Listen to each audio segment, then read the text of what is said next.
Ассаляму алейкум ва рахматуллахи ва баракату.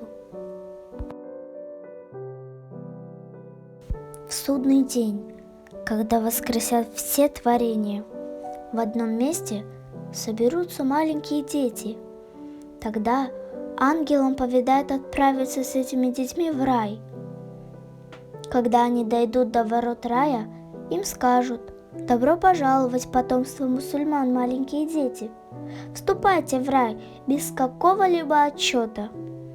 Дети ответят: «Где находятся наши родители?» Ангелы, охраняющие рай, ответят: «Ваши родители не такие, как вы. Они грешили в мирской жизни, и поэтому их сейчас отчитывают и требуют ответов за все». Тогда все дети поднимут шум. Всевышний Аллах спросит, что это за шум.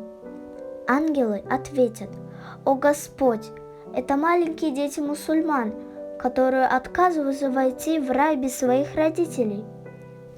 Тогда Всевышний Аллах скажет: «Отправьте собрание людей на махшаре, возьмите за руки их родителей и введите их в рай».